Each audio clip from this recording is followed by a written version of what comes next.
Power star Pawan Kalyan హీరోగా నటించిన latest cinema Ustaad Bhagat Singh. Harish Shankar దర్శకత్వంలో తెరకెక్కిన ఈ సినిమా మార్చిలో విడుదలైంది. బాక్సాఫీస్ దగ్గర మంచి కలెక్షన్స్ రాబట్టింది. అయితే పవన్ కళ్యాణ్ అభిమానులను బాగానే ఆకట్టుకున్న ఉస్తాద్ సినిమా కామన్ ఆడియన్స్ను మెప్పించడంలో మాత్రం కాస్త తడబడిందనే చెప్పాలి. ప్రస్తుతం ఈ సినిమా నెట్ఫ్లిక్స్ ఓటీటీలో స్ట్రీమింగ్ అవుతోంది.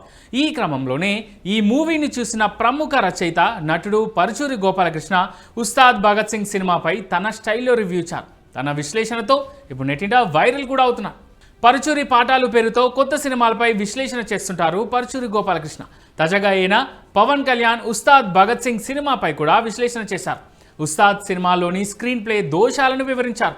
అలాగే కొన్ని చిన్న మార్పులు చేసి ఉంటే పవన్ సినిమా ఇంకా బాగా ఆడేదని అభిప్రాయపడ్డారు. అనారోగ్య కారణాలతో ఉస్తాద్ భగత్ సింగ్ సినిమాను థియేటర్లో చూడలేకపోయానంటూ తన వీడియో బిగినింగ్లో చెప్పిన పరుచూరి ఆ తర్వాత సినిమా స్టోరీని పాయింట్ టు పాయింట్ వివరిస్తూ విశ్లేషించారు. సినిమా పేరు గంభీరంగా ఉందని, స్వరాజ్యం సమాజం కోసం పోరాడిన వ్యక్తి పేరు పెట్టడం బాగుంది, కానీ సినిమా చూసిన తర్వాత కథా కథనాలు మెయిన్ పాయింట్ నుంచి పక్కకు వెళ్ళాయా అనిపించిందన్నారు పరుచూరి. అనన్యను చంపేయడం అనేది ఒక షాకింగ్ పాయింట్ అని, ప్రేక్షకులు వచ్చి సీట్లలో కూర్చోకముందే ఆ సీన్ వెళ్ళిపోయే ప్రమాదం ఉందన్నారు. ఇక అక్కడి నుంచి 2 రకాల ఫ్లాష్ బ్యాక్ ఎపిసోడ్స్తో ఉస్తాద్ కథ నడిచిందన్నారు. పవన్ కళ్యాణ్ బాడీ లాంగ్వేజ్ను దృష్టిలో పెట్టుకొని కమర్షియాలిటీని జోడించి ఈ సినిమాను తెరకెక్కించడం బాగుందన్నారు.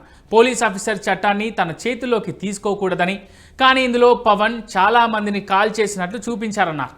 ఈ విషయంలో హరీష్ కొన్ని జాగ్రత్తలు తీసుకొని సాధారణ విలన్లను కాకుండా ఉగ్రవాదుల్ని తీసుకొచ్చాడని, దీంతో కాల్చింది తప్పు కాదన్న భావన హరీష్ ప్రేక్షకుల్లో కలిగించాడని పరుచూరి విశ్లేషించారు. ఇక ఉస్తాద్ భగత్ సింగ్ పోలీస్ ఆఫీసర్ కథ కాదని చెప్పేలా సెకండ్ హాఫ్లో ఒక ప్రేమ కథను కూడా జోడించారన్నారు. అయితే ఇక్కడే చిన్న పొరపాటు చేశారన్నారు పరుచూరి. ప్రథమార్థంలో యాక్షన్ పార్ట్ ఎక్కువగా ఉంది కాబట్టి సెకండ్ హాఫ్లో లవ్ సీన్స్ పెద్దగా చూడబుద్ధి కాలేదంటూ పరుచూరి విశ్లేషించారు. కొంత లవ్ స్టోరీని ఫస్ట్ హాఫ్లో వాడుకోవాల్సిందని పరుచూరి అభిప్రాయపడ్డారు.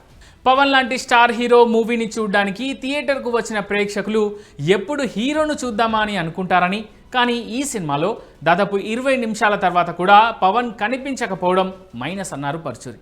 హీరో ఎంట్రీ లేట్ అయితే సినిమాకు ప్రమాదమని మరోసారి గుర్తు చేశారు ఈయన. ఇక పార్థిబన్ను విలన్గా ఒప్పించడం సాహసమనే చెప్పుకోవచ్చన్నారు. ఆ పాత్రను ముగించిన తీరు కూడా బాగుందని చెప్పారు. సాధారణంగా ఇలాంటి కథలు రాసుకున్నప్పుడు టైటిల్స్ కూడా జాగ్రత్తగా పెట్టుకోవాలన్నారు. ఇందులో పవన్ పాత్ర కాస్త రౌడీ ఇన్స్పెక్టర్ను పోలి ఉంటుందని, భగత్ సింగ్ స్వరాజ్యం కోసం పోరాటం చేసి ప్రాణత్యాగం చేశాడు కాబట్టి ఈ మూవీకి ఇంకేదైనా పేరు పెట్టి ఉంటే ప్రేక్షకుడి ఆలోచన మరోలా ఉండేదేమో అని తనదైన శైలిలో విశ్లేషించారు పరుచూరి.